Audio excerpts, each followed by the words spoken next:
ಮಂಗಳೂರು ನಗರದ ಪುರಭವನದ ಫುಟ್ಪಾತಲ್ಲಿ ಸ್ಟೇಟ್ ಬ್ಯಾಂಕಿಂದ ರಾವ್ ಆ್ಯಂಡ್ ರಾವ್ ಸರ್ಕಲಿಂದ ಲೇಡಿ ಕೋಶನ್ ತನಕ ಬೀದಿ ವ್ಯಾಪಾರಸ್ಥರ ಹೆಸರಿನಲ್ಲಿ ಶನಿವಾರ ಮತ್ತು ಆದಿತ್ಯವಾರ ವ್ಯಾಪಾರ ಮಾಡ್ತಾರೆ. ನಾನು ಬೀದಿ ಬದಿ ವ್ಯಾಪಾರಸ್ಥರ ವಿರೋಧ ಅಲ್ಲ, ಯಾಕೆಂದರೆ ಬೀದಿ ಬದಿ ವ್ಯಾಪಾರಸ್ಥರಿಗೂ ಸಹ ಕೂತ್ಕೊಳ್ಳುವ ಒಂದು ನಿಗದಿತ ಸ್ಥಳ ಆಗಬೇಕು ಖಂಡಿತ. ಆದರೆ ನಿಗದಿತ ಸ್ಥಳ ಮಾಡಬೇಕು ಮಹಾನಗರ ಪಾಲಿಕೆಯವರು, ಅಧಿಕಾರಿಗಳು. ಅದನ್ನು ಒತ್ತಡ ಮಾಡುವವರು ಯಾವ ವೆಂಡಿಂಗ್ ಝೋನ್ ಕಮಿಟಿ ಉಂಟು, ಅವರ ಪರ ಯಾರು ನಾಯಕರಂತ ಹೋರಾಟ ಮಾಡ್ತಾರೆ, CIT ಅವರಿಗೆ ಹೋರಾಟ ಮಾಡೋದು, ಅವರು ಮಾಡಬೇಕು, ಒತ್ತಡ ಮಾಡಬೇಕು. ಆದರೆ ಅವರು ಇದರ ಬಗ್ಗೆ ಗಮನ ಹರಿಸದೆ ಕೇವಲ ಬೀದಿ ಬದಿ ವ್ಯಾಪಾರಸ್ಥರನ್ನು ಫುಟ್ಪಾತಲ್ಲಿ ಕೂತ್ಕೊಳ್ಳಿಸಿ ದೊಂಬಿ ಎಬ್ಬಿಸಿ ಈ ರೀತಿ ಹೋರಾಟ ಮಾಡೋದು ಸರಿಯಲ್ಲ. ಇದು ಕಾನೂನು ಬಾಹಿರ, ಇದು ಅಕ್ರಮ.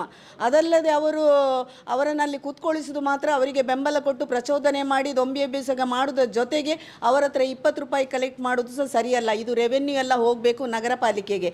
ಇವರು ಅವರ ಯೋಗಕ್ಷೇಮ ಶ್ರೇಯೋಭಿವೃದ್ಧಿ ಅಂತ ಹೇಳಿಕೊಂಡು 20 ರೂಪಾಯಿ ಕಲೆಕ್ಟ್ ಮಾಡಿಕೊಂಡು ತಾವೇ ನಾಯಕರುಗಳು ಅಂತ ಹೇಳಿಕೊಂಡು ಅಲ್ಲಿ ಹೋಗಿ ಕಲೆಕ್ಟ್ ಮಾಡೋದು ಸರಿಯಲ್ಲ.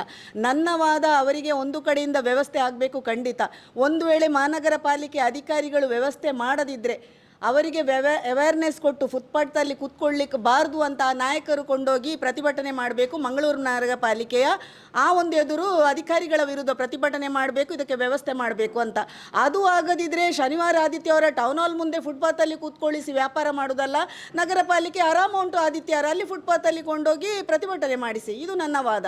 ಆದರೆ ಪಬ್ಲಿಕ್ಕಿಗೆ ತೊಂದರೆ ಆಗುವಂಥ, ಯಾಕೆಂದರೆ ನಾವೆಲ್ಲ ಸಾಮಾನ್ಯ ದೊಡ್ಡ ದೊಡ್ಡ ಜನರು ಸ್ಟೇಟ್ ಬ್ಯಾಂಕಿಂದ ರಾವ್ ಆ್ಯಂಡ್ ರಾವ್ ಸರ್ಕಲಿಗೆ ಬರುವಾಗ ನಾವು ಅದನ್ನು ಅಬ್ಸರ್ವ್ ಮಾಡೋದಿಲ್ಲ, ಯಾಕೆಂದರೆ ನಾವೆಲ್ಲ ಕಾರಲ್ಲಿ ಬೈಕಲ್ಲಿ ಹೋಗುವವರು. ಆದರೆ ಸಾಮಾನ್ಯ ಜನರು ಬಸ್ಸಿಗೆ ಬರುವವರು, ಸಿಟಿ ಬಸ್ಸಿಂದ ಹಿಡಿದು ಸರ್ವಿಸ್ ಬಸ್ಸಿಂದ ಹಿಡಿದು ಪ್ರತಿಯೊಂದು ಬಸ್ಸುಗಳು ಈಗ ಸ್ಟೇಟ್ ಬ್ಯಾಂಕಿಂದ ಹೊರಟು ಹೋಗುದು. ಆಗ ಅಲ್ಲಿ ಲೇಡಿ ಕೋಶನ್ ಆಸ್ಪತ್ರೆ ಉಂಟು, ಟೌನ್ ಹಾಲ್ ಉಂಟು. ಲೇಡಿ ಕೋಶನ್ ಆಸ್ಪತ್ರೆಗೆ ಬರುವವರು ಎಲ್ಲ ಬಡವರು, ಯಾರು ಶ್ರೀಮಂತರಲ್ಲ. ಹಾಗಾಗಿ ಅಲ್ಲಿ ಯಾರಿಗೂ ಗೊತ್ತಾಗುವುದಿಲ್ಲ ಅವರ ತೊಂದರೆ. ಟೌನ್ ಹಾಲಲ್ಲಿ ಕಾರ್ಯಕ್ರಮ ಮಾಡ್ತಾರೆ ಪಾಪ. ಶನಿವಾರ ಆದಿತ್ಯವಾರ ಮಕ್ಕಳ ಕಾರ್ಯಕ್ರಮ, ಮೊನ್ನೆನೂ ನಾವು ಹೋಗುವಾಗ ಮಕ್ಕಳು ಕಾರ್ಯಕ್ರಮ ಮಾಡ್ತಾ ಇದ್ದಾರೆ. ಇನ್ನು ಶನಿವಾರ ಆದಿತ್ಯವಾರ ಏನೋ ಯಕ್ಷಗಾನ ಕಾರ್ಯಕ್ರಮ ಉಂಟು ಅಂತ ನಾನು ನೋಡಿದೆ ಮಕ್ಕಳದು. ಈ ರೀತಿಯಲ್ಲಿ ಕಾರ್ಯಕ್ರಮ ಮಾಡುವಾಗ ವ್ಯಾಪಾರದ ಹೆಸರಲ್ಲಿ ಅಲ್ಲಿ ದಂಧ ಮಾಡಿಕೊಂಡು ಕಳ್ಳತನ ಮಾಡೋದು, ಇದು ನಾನು ಹೇಳುವುದಲ್ಲ, ಎಷ್ಟೋ ಜನರು ಅಲ್ಲಿ ಹೇಳಿದರು. ಪಿಕ್ ಪಾಕೆಟ್ ಆಗ್ತಾ ಉಂಟು, ಹೆಣ್ಣುಗಳನ್ನು ಚುಡಾಯಿಸ್ತಾ ಇದ್ದಾರೆ. ಅಲ್ಲಿ ಮುಂದಿನ ಅಂಗಡಿಯವರು ಬಂದು ನಮಗೆ ಹೇಳಿದರು, ನಮಗೆ ಮಾಧ್ಯಮದಲ್ಲಿ ಹೇಳಲಿಕ್ಕೆ ಆಗುವುದಿಲ್ಲ, ನಮ್ಮನ್ನು ಟಾರ್ಗೆಟ್ ಮಾಡ್ತಾರೆ ಮೇಡಮ್, ಹೆಣ್ಣು ಮಕ್ಕಳನ್ನು ನಾವು ಕೆಲಸ ಮಾಡಿಕೊಂಡು ಬರುವಾಗ ಕ್ರಾಸ್ ಮಾಡಿಸ್ತಿದ್ದೇವೆ, ಇಲ್ಲಿ ಲೈಟಿನ ವ್ಯವಸ್ಥೆ ಇಲ್ಲ ಹೇಳುವಾಗ ಮೊನ್ನೆ ಸಹ ನಾವು ಹೇಳಿದ್ದೇವೆ ಕತ್ತಲೆ ಉಂಟು ಅಲ್ಲಿ ಅಂತ. ನಾನು ಹೇಳಿದ್ದು ಬೀದಿ ವ್ಯಾಪಾರಸ್ಥರ ಹೆಸರಲ್ಲಿ ಅಲ್ಲಿ ಅಕ್ರಮವಾಗಿ ಬೀದಿ ವ್ಯಾಪಾರ ಮಾಡೋದು ಸರಿಯಲ್ಲ.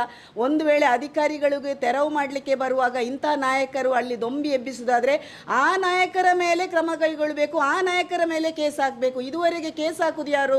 ನಾಯಕರನ್ನು ಹೊತ್ತುಕೊಂಡು ಗಾಡಿಯಲ್ಲಿ ಹೋಗ್ತಾರೆ, ಬಡ ವ್ಯಾಪಾರಿಗಳ ಮೇಲೆ ಕೇಸ್ ಹಾಕ್ತಾರೆ, ಅವರು ಕೋರ್ಟು ನಲಿಬೇಕು, ಆ ರೀತಿ ಪ್ರಚೋದನೆ ಮಾಡ್ತಾರೆ. ಇದನ್ನು ನಿಲ್ಲಿಸಬೇಕು. ಮಹಾನಗರ ಪಾಲಿಕೆ ಅಧಿಕಾರಿಗಳಿಗೂ ಸಹ ನಾನು ಹೇಳೋದು, ತಕ್ಷಣ ನೀವು ಇದನ್ನು ವ್ಯವಸ್ಥೆ ಮಾಡಬೇಕು, ಆ ಬೀದಿಯಿಂದ ತೆರವು ಮಾಡಬೇಕು, ನೀವು ಸೂಕ್ತ ಜಾಗ ನೋಡಬೇಕು. ಮೊನ್ನೆನೂ ನಾನು ಮಹಾನಗರ ಪಾಲಿಕೆ ಅಧಿಕಾರಿಗಳಲ್ಲಿ ಹೇಳಿದೆ, DC ಕಚೇರಿ ಈಗ ಮುಕ್ತವಾಗಿ ಉಂಟು, ಅಲ್ಲಿ ಬೇಕಾದರೆ ನೀವು ಶನಿವಾರ ಆದಿತ್ಯವಾರ DC ಹತ್ರ ಪರ್ಮಿಷನ್ ತಗೊಳ್ಳಿ ಅಂತ ಹೇಳಿದ್ದೇನೆ.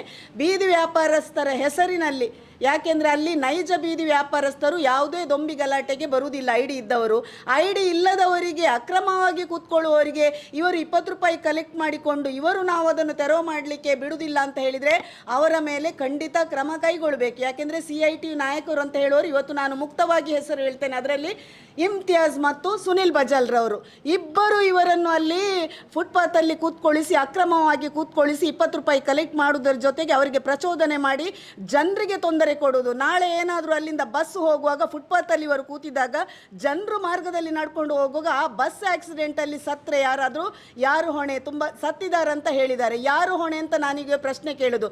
ಬೀದಿ ವ್ಯಾಪಾರಸ್ಥರ ಹೆಸರಿನಲ್ಲಿ ಬೀದಿ ವ್ಯಾಪಾರಸ್ಥರ ಹೊಟ್ಟೆಪಾಡಿಗೆ ಅಂತ ಹೇಳಿಕೊಂಡು ಪಾಪ ಇಲ್ಲಿ ಬರುವವರು ಯಾರಾದರೂ ಆಕ್ಸಿಡೆಂಟ್ ಆಗಿ ಸತ್ತರೆ, ಲೇಡಿ ಕೋಶನಿಗೆ ಪಾಪ ಅನಾರೋಗ್ಯದಿಂದ ಬರುವವರು, ಗರ್ಭಿಣಿ ಮಹಿಳೆಯರು ಬರುವಾಗ ತೊಂದರೆ ಆದರೆ ಯಾರು ಹೊಣೆ ಅಂತ ಇವರಿಗೆ ನಾನು ಪ್ರಶ್ನೆ ಕೇಳೋದು.